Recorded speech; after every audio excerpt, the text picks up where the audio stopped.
Wednesday, May 7th, and we are live on PuckTime, WagerTalk TV, Andrew and Carmine to break down two games.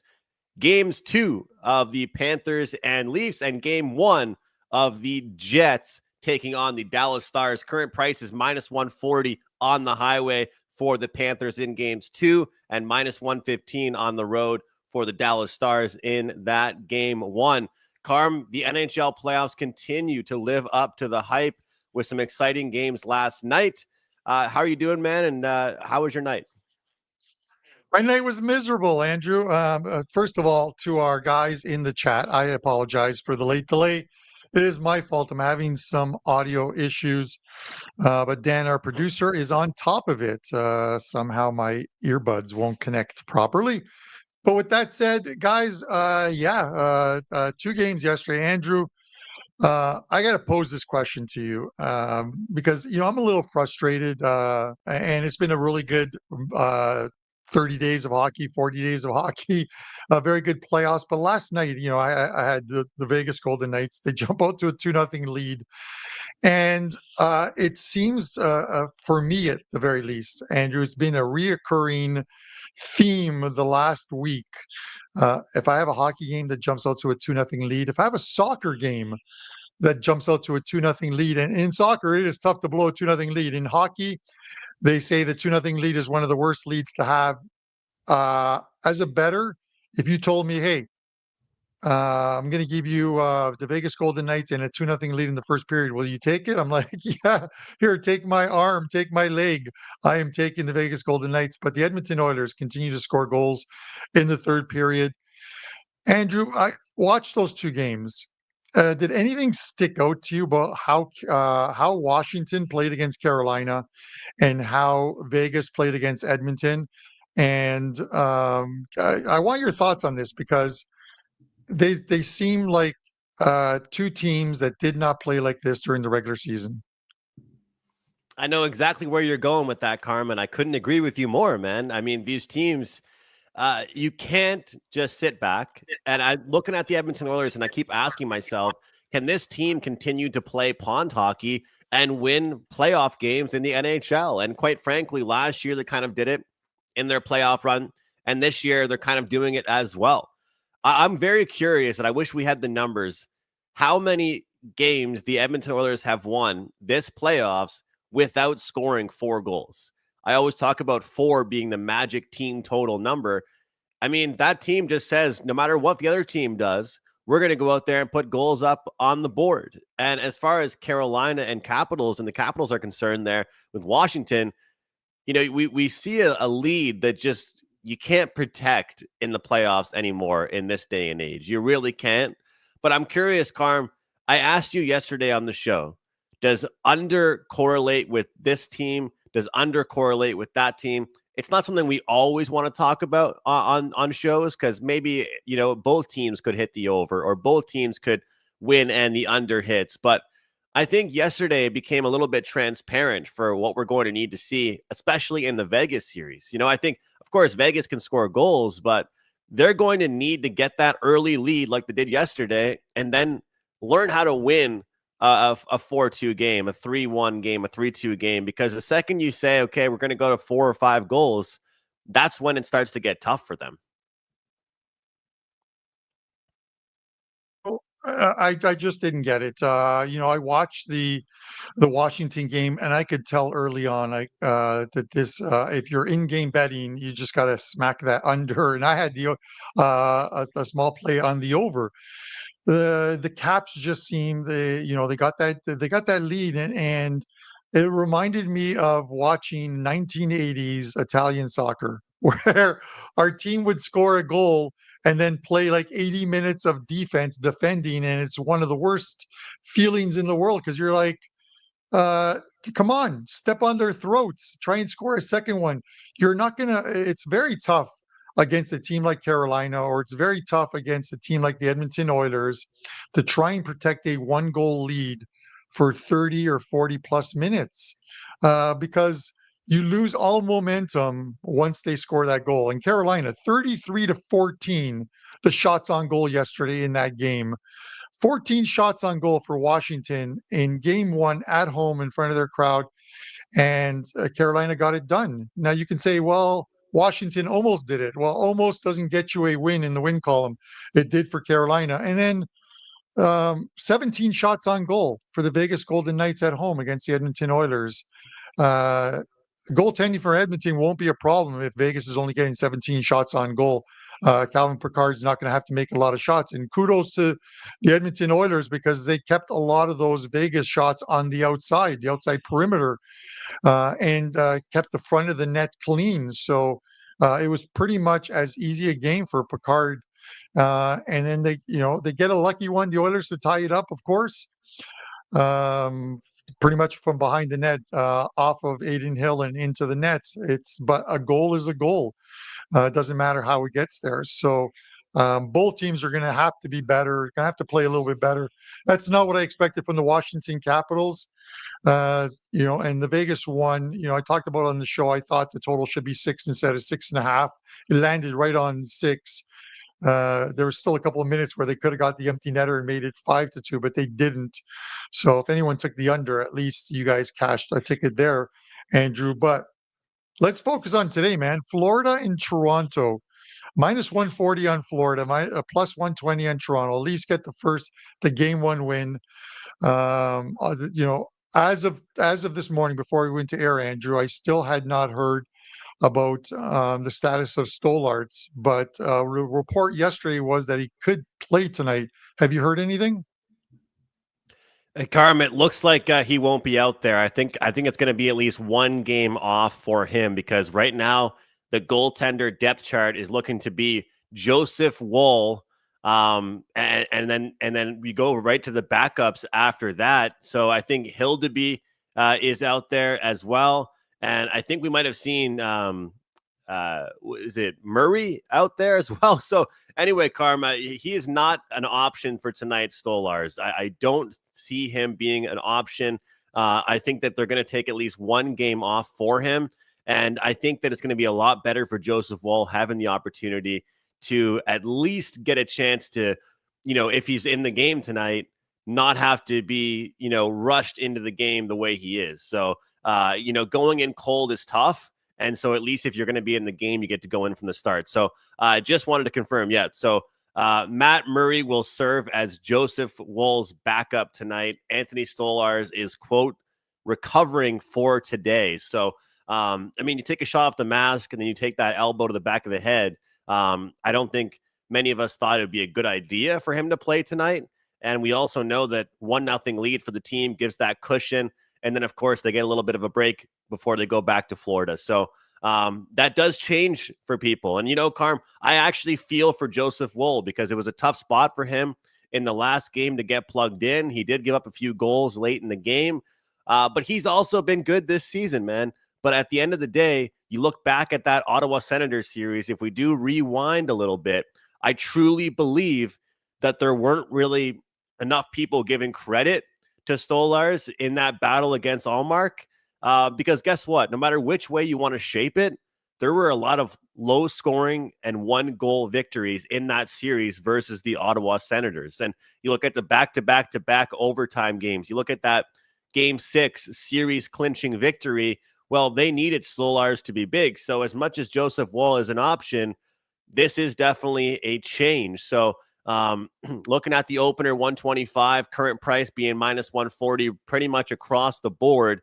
And as you and I talked about before, Carm, the series price is practically pick 'em in this game at this point. So in this series. So very curious to see how that goes. But I'll tell you, I think that it also makes things difficult for the Florida Panthers because, hey, maybe they know Stolarz from when they used to play with him. Maybe they have film on him. Maybe they don't have as much film on Joseph Woll. I think when the Panthers won the season series 3-1, I could be mistaken, but I think 3 of those 4 games, Stolarz was the starting goalie. I know he was injured for a bit, but I think he was the starter. So a lot of it's, it comes gamesmanship as well there, Carm. You get a mixture of both goalies. It's kind of a little bit of both there. But what are your thoughts on how much that impacts the team? Do you think that they try and protect Joseph Woll and sit back a little bit? Because I'll tell you what, I like the under here. I was so bullish on the over in game one, and we've seen a lot of game twos over the past couple of years. And in round one, we saw a lot of game twos go under. So that's kind of where I'm looking here. My first thought was, a lot of people are going to um, run to the windows to want to bet the over because it's Joseph Wall. He had a good season as well too. I think the Leafs probably do protect him, which kind of takes them out of their game plan or how they've played thus far. Against Ottawa, they were a little more offensive, even though they played some very good defense. If you're sacrificing offense to play defense against Florida and Florida gets ahead of you, Florida's going to grind you into the ground. This is one of those games where I would love to have a 2-0 lead in this game if I'm taking Florida, and that's where I'm leaning in this game. I don't have any plays up at WagerTalk as of now, and I think if I do have any, they're going to be what the games I discuss on today's show, and they'll probably be smaller plays because I don't have strong feelings on any of these games. I do like Florida in this game. I do like them to bounce back. As I mentioned, draw a line through that first game. I said before the game, regardless of how game one goes, I'm going to draw a line through it because I think Florida is the better team in this series. A bit of an advantage for them now facing Joseph Wall because it's a slight downgrade, I think. But Wall's played well. All you have to do is go back to that game he played against the Edmonton Oilers where he absolutely stonewalled them. So he can play well. But Florida is, they're a team on a mission. Falling behind 2-0 to Leafs, you can't really worry because you don't lose home ice until you lose a game on home ice. But that could happen to the Leafs tonight. Minus 140. As far as the total goes, no feeling on this one. I would be with you in the sense of lean to the under because I don't think Florida is going to allow 5 goals in this one to the Leafs. I think it's going to be a lower scoring game. I think they fall into the pattern that they did during the regular season. The first game had, I think during the regular season, had something like 6 goals in it, and then we saw a bunch of 3-1 and 3-2 games. So something similar to that. I'm not harping on or hatching on the Leafs here, but I think Florida's the better team as far as I'm concerned. More experience. They've got to get a better start here and be prepared for the Leafs. But if they are and they get out of that first period with a lead, Andrew, then I think they go on and win this game. So Panthers for me minus 140. No thoughts on the total. Slight lean to the under, if anything. And the shots on goal, as you talked about getting a good start, Carm, the shots on goal were 13-4 for Toronto in game one. So it was so important for them to win the division, not only to get to play a wild card team in the first round, but to get to secure home ice and get the home team behind you. Well, they certainly came out on top in the first period. But overall, we did see that surge from the Florida Panthers late in the game. So we'll see which team arrives in the first period. Is it the momentum that carries forward from Florida, or is it Toronto's first period start again that helps them out?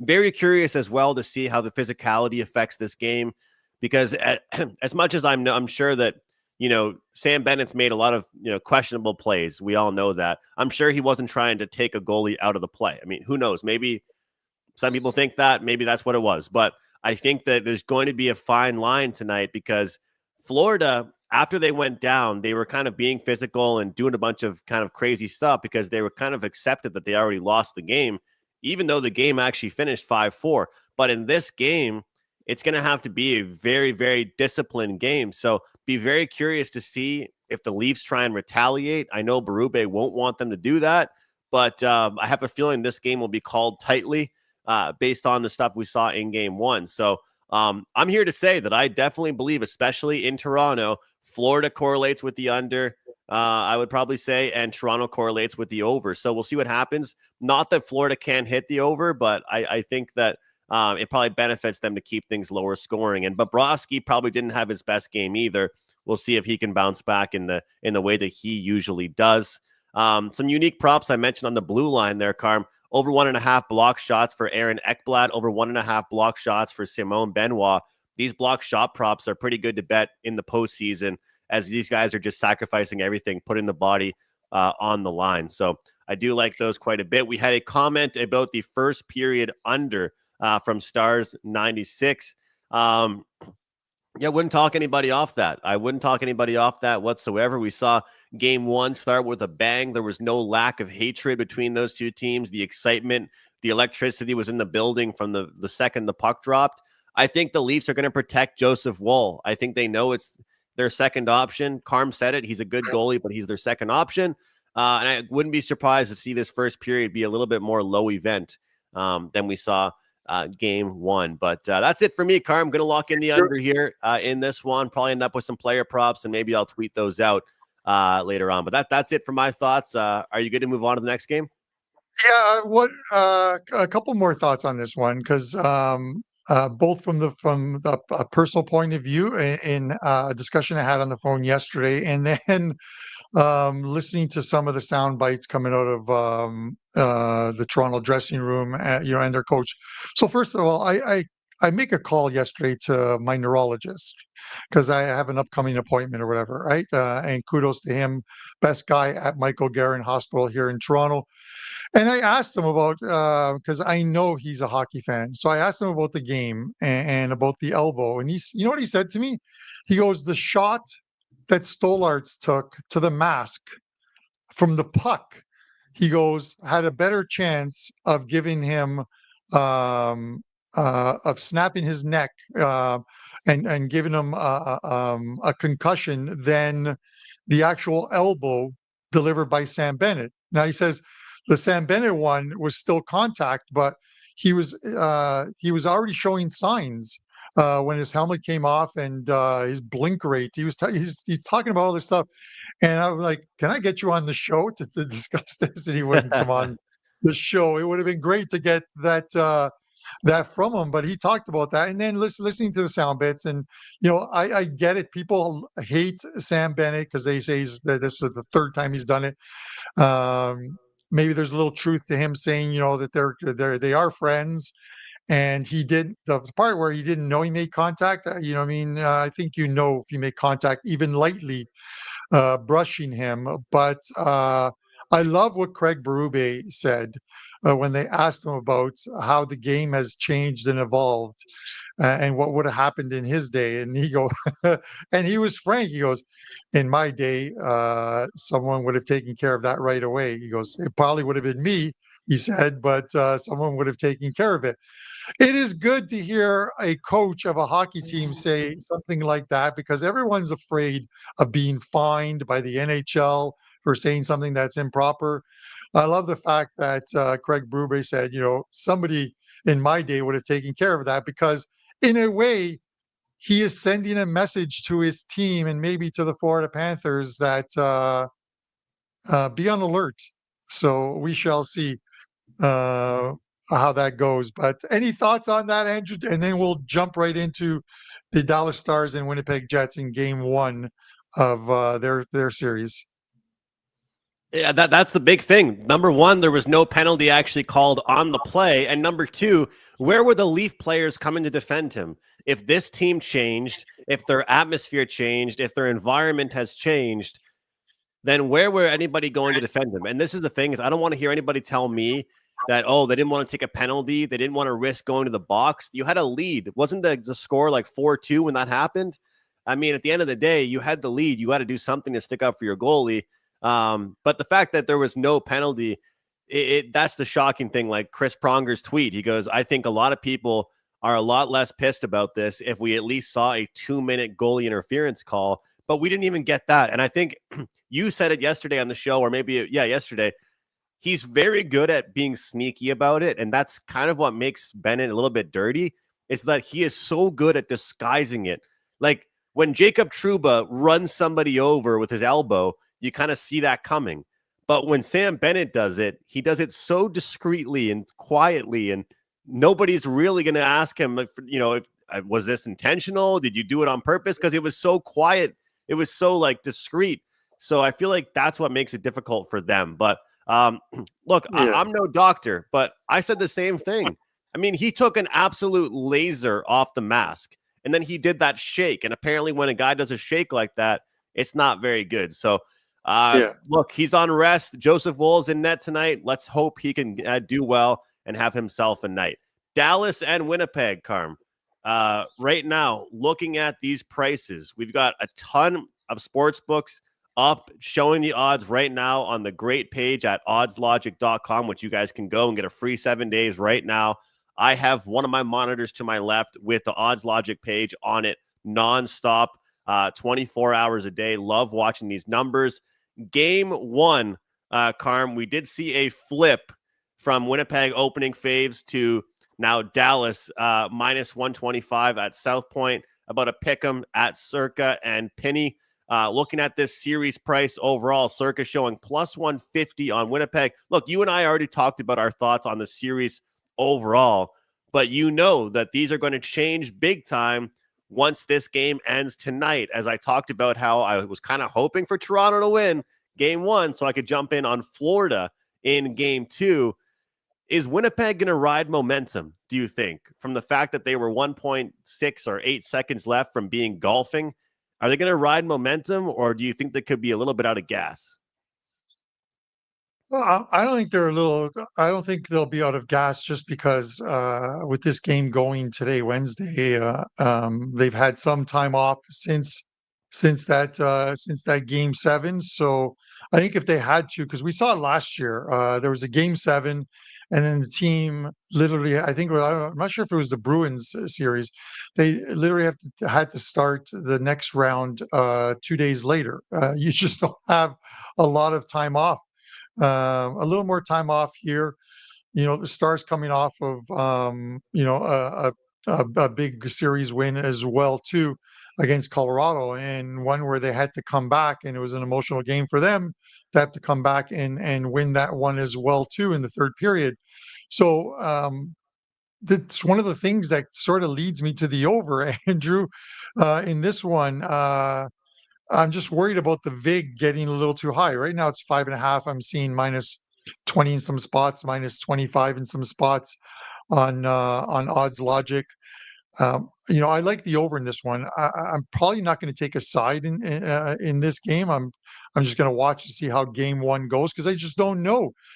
You would think that momentum would be on the Jets side off of that miraculous win and win in OT of Game 7 in double overtime. But it was just as big a win for the Dallas Stars against Colorado. We can't discount that. It wasn't a series that they were supposed to win easily. It was one that was going to go 6 or 7 games, win 7, and they got the job done. So, with that said, I like the over in this one. I think we're going to see some goals in this one before these teams do settle down. Winnipeg can play with Dallas. We saw it towards the end of the season. In what was supposed to be a big game in Dallas, Winnipeg went in there and beat them 4-0, shutting them out. The biggest thing on not taking sides, Andrew, and because even though you see some of the news coming out, nothing is ever confirmed, is worried about the fact that are all the players coming back or not? Morrissey, being on the ice, Scheifele being on the ice. Some of these guys who are at practice but wearing the red non-contact jerseys.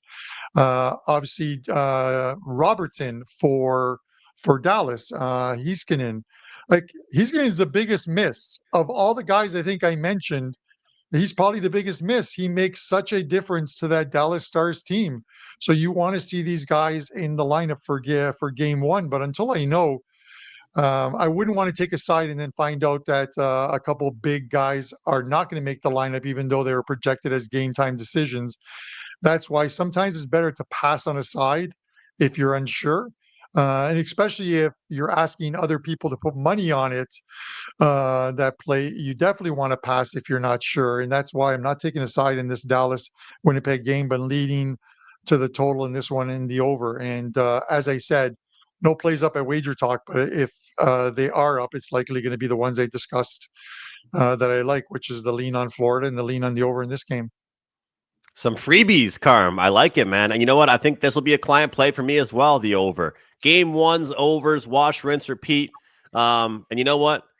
Forget about yesterday. I know we didn't really see the game ones overs yesterday, but I like this one. I'll pick my spots. I think we see some goals here in this one. Yeah, Willow was asking about the injuries. And of course, shout out to Dan. Got the odds logic page going, showing how great it is. Guys, it's awesome. Real-time injury updates. Get 7 days for free with the odds logic page. And I'll tell you what, I think that as much as Josh Morrissey helps out with the offense a little bit from the blue line, he's obviously a guy that plays a ton of minutes. Carm, I can't remember the exact number, what it was, but it was something like 46 minutes is what Neil Pionk had to play for the Winnipeg Jets during that double overtime game. 46 minutes an NHL defenseman had to play. So not having your top defenseman out there is so crucial for them, but also just adding ice time for other players that are not used to playing that much can really hurt a team. Look, Mark Scheifele, the thing is about him, he's good offensively, but he's also a very good 200-foot forward. So if he's not out there, it sort of could benefit the over as well, just because he's so good defensively. So the thing is, I don't think we've seen Dallas's best. I don't, and they're here, right? And I know I was against them. I had Colorado futures. I lost those. But guys, I really don't think we've seen Dallas's best. Like, they were 6 minutes away from losing Game 7. After they were up 2-1 in their series against Colorado, they were only leading in the games for 70 seconds. This team has not reached their potential whatsoever. You got Robertson back taking line rushes at practice. I mean, when you've got guys like Robertson, Hintz, Rantanen, and all these unbelievable players on one team, there's bound to be goals here. And I know Hellebuck's numbers at home have been great. I know his ability to lock things down at home, but again, we keep seeing these 5.5 totals.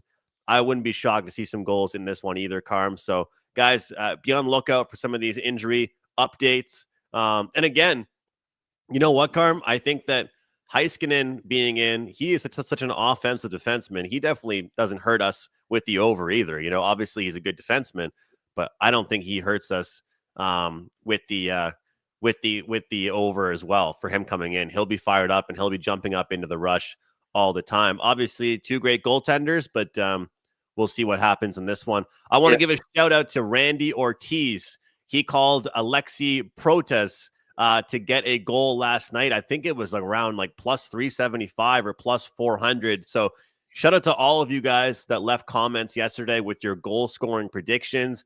A lot of you guys hit the like button. Please, if you're watching this, you're live or you're watching after the live show is recorded, give us a comment, give us a like. It truly, truly benefits the show more than you understand. The more engagement we get after we go live as well. So comment who you think will score tonight between the two games. Should be some goals here. Panthers, Leafs, Stars, and Jets. Let us know your goal scoring predictions. Randy Ortiz with a great one last night. I had to mention that, Carm. Yeah, Andrew. I was just going to mention it. You know, whether you're watching this on obviously YouTube Live or YouTube a little later on, whether you're watching it on Instagram or you're watching it on the X, you know, hit the heart buttons, hit the thumbs up on this one, and again, drop a comment in the comment section. We always love to hear from you guys and try and engage with you guys and answer questions, or even highlight some of the stuff Dan will put up on the screen that you guys are dropping. I think someone dropped in there that the Dallas Stars are 0-8 in game one, Andrews. So Yeah. if that stat is correct, that is a pretty cool stat. What's happened in the past doesn't always happen in the future. I will say this about Winnipeg, though, Andrew, is do you have a feeling after last year, the great season that they had, and then they get bounced by the Colorado Avalanche in the first round, that getting past the first round in this one, especially the way in which they did it, can sometimes, you know, it's like that snowball. You finally get it over the edge, and now it's just going to gain steam. Like, I get it. Dallas Stars are a very good team. I said I hated the fact that either Dallas or Colorado had to get eliminated in the first round of the playoffs. But it's Winnipeg now. It is a completely different series with a completely different team. Maybe the Jets, and it's a Jets team that probably didn't play their best hockey against St. Louis. Kyle Connor needs to get going. If Morrissey is in the lineup and Scheifele's in the lineup, and Hellebuck can improve on what was some shaky outings.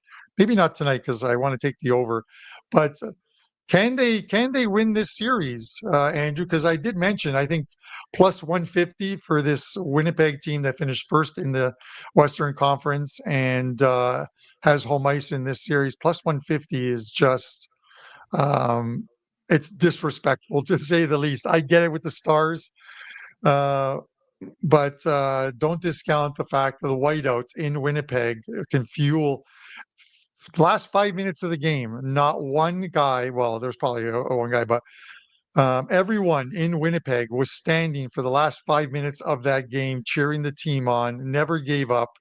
It is absolutely unbelievable. That is what hockey fans, that's why it's the greatest sport to watch, the NHL playoffs. And I'll go off on a tangent, Andrew. This is a perfect tangent. Yesterday, I am watching the Barcelona Inter game, and I talked about that on Wager Talk today, trying to keep people off of Barcelona, telling them that Inter is a very good team at home, but to take them to advance and not bet the three-way line because the game could very well go to extra time. Well, the fans were leaving the stadium in the 87th minute with Barcelona winning 3-2, and then Inter scored to send the game into extra time, and the fans couldn't get back into the arena or into the stadium. The security and police would not allow them back in. Can you imagine leaving a game early? I can't, I would but never. I will say this, Andrew. I left the Buffalo Bills game, playoff game, when they were losing by like 30 points at halftime, driving home on the QEW from Buffalo into Toronto and listening to the game on WGR 550 and listening to Frank Reich get touchdown after touchdown after touchdown. And the Bills came back in one of the greatest playoff comebacks of all time. And I wasn't there to witness it because I wanted to beat traffic. Never worry about traffic. Do not worry about traffic.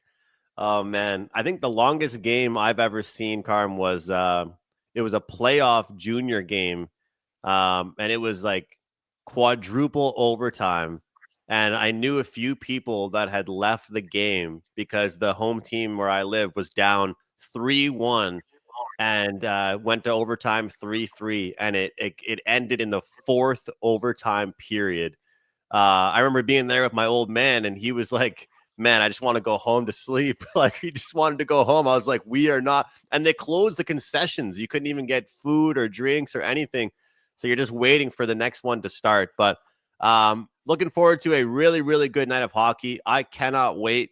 Guys, I've been doing some post-game shows. If you follow me on X at McInnis Picks, I'm going live a lot after these games on the hockey news. So you guys can check out my opinions on the games directly following them. But looking forward to a huge, huge day in the NHL. I got a big play tonight. We're off a 2-0 day in the MLB. So really excited about that. But I have a great, great special going. Promo code DAY20, guys. Day20. Get my entire card today. MLB and NHL for just $20. Not sure if I'll have anything in the association, but regular price for a big bet for me is $35. All right. You're going to get $20. Everything that I release today, afternoon baseball, evening baseball, anything I release, sides, totals, props in the NHL for just $20. So feel free to join me, guys. I love how Dan put that. It includes tonight's nuke in the NHL. Let's rock. I thought you'd like that, Andrew. I was just, just have a little fun with it. I will say I got the play in advance, and I will also be riding the Nukenheimer. So best of luck, brother. And if it loses, you can blame me. All the clients can blame me, but definitely check that.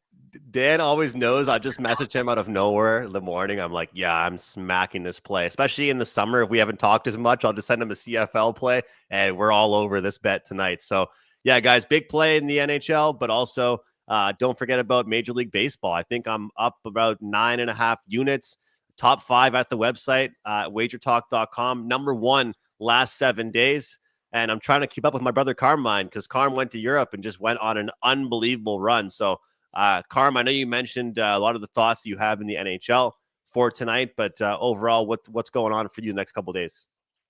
Yeah, let's get back into the win column. A couple losses in a row, and I haven't lost 3 in a row in like 45 days or so of NHL betting. So I mentioned, and I'm likely going to just put them up as a 2% place for clients on the Panthers and the over in the Dallas game. So you guys are getting them free on today's show.